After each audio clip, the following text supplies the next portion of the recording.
Тажикстандын кыргыздар жашаган Жергетал району жалпы жонунан Каратегин өрөөнү деп аталат. Айрым учурларда Жергеталга коңушулаш Тажигават жана Гарым райондорунда кошуп айтышат. Бул өрөөн туш тарабынан ас казоолор менен курчалган коргонууга ыңгайлуу. Бирок топурагы өтө кара топурактуу, дыйканчылыкка, малчылыкка ыңгайлуу келген берекелүү жер. Ооз-эки тарыхка кайрыла турган болсок, кыргыздар бул өрөөнгө Т-14-кылымдарда көчүп келип отурукташкан болот. Казак кайың сааганда, кыргыз Гисарга барганда деген сөздүн учу да 14-кылымдарга такалат эмеспи? Жергеталдан Тажикстандын борбору Душанбеге чейинки жер сууларынын аталышы кыргызча аталып келген. Каратегин деген топоним тууралуу эл ичинде мындай легендалар айтылат. Бул өрөөнгө кыргыздар Энесай тараптан көчүп жер которуп келген учурда алардын Кара аттуу баатыр болгон экен. Ошол Кара баатыр жергиликтүү калк менен согушуп, Жараш деген жерде тынчтык келишимин түзүп, жай жашоого өтүшөт. Кара баатыр ошол аймактагы тектүү адамдын кызы Ашкан сулуу Тегинага үйлөнөт. Бул чөлкөм Кара менен Тегинанын жери деп таанылып, өкөөсүнөн тарагандар Кара менен Тегинанын урпактары деп аталып калышат. Бул сөздөр кыскарып жүрүп, эл оозунда Каратегин өрөөнү деп айтылып калган экен.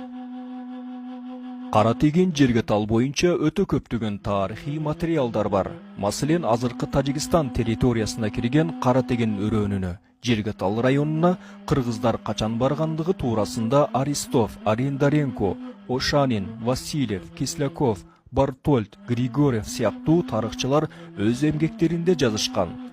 Алардын эмгектериндеги тарыхый маалыматтарга караганда, кыргыздар бул аймактарга 17-кылымдын экинчи жарымында калмак баскынчылыгынын айынан жер которуп барышкан. Ошондо жунгарлардын чабуулуна туруштук бере албай Чыгыш Түркистандын, Чыгыш Памирдин, Казакстандын, Кыргызстандын түштүк областтарынын, Ысык көл, Тяншан, Чүй өрөөнүнүн жергиликтүү калкы түштүк райондорго, Ферганага, Каратегинге чейин ооп келишет. Ивановдун Очерки по истории Средней Азии, Москва 1968 жарык көргөн китебинде айтылат. Бул боюнча элдик ооз-эки чыгармаларда төмөндөгүчө айтылат. Каптап калмак киргенде, токтоно албай кыргыздар дүнүйөнү чачыптыр. Ысар менен көлөпкө көтөрүлө качыптыр. Матоосу менен төө калат, короосу менен кой калат, желеси менен уй калат, тигилүү бойдон үй калат. Кеңирсиген ысык көл, кең сары өзөн чүй калат деген факты менен мол тарыхый ырлар ого бетер эле көп. Алардын ичинде Каратегинге сүрүлүп келген элдин бир тобу кыргыз калмак согуш бүткөндөн кийин кайра мекендеген жерлерине көчүп кетишкен. Калгандары Каратегинде жердеп калышкан.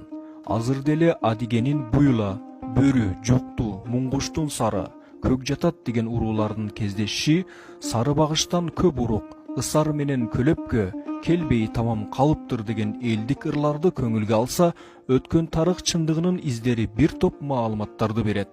Жогорудагы аталган түрдүү кесиптеги окумуштуулар, саякатчылар Каратегин географиялык чектерин белгилеп, канча түтүн жашагандыгын, малынын санын, мал чарбачылыгын, дыйканчылык менен алектенгендигин, өндүрүлгөн арпа буудайдын көлөмүнө чейин жазып калтырышкан. Каратегин өрөөнүндөгү кыргыздардын басымдуу көпчүлүгү, балким дээрлик баары уруусу боюнча ичкилик кыргыздарга киришет. Жергеталдагы чоң уруулар катары Кыдырша, Бостон, Актачы, Кесек, Абад, Тейит жана башкалар эсептелишет. 1917 жылы Октябрь социалисттик революциясы жеңип, СССР деген улуу держава орногондон кийин 1924 жылы Орто Азия улуттук мамлекеттерге бөлүнгөндө Тажик автоном областы 1929 жылы Тажик СССР болуп түзүлөт.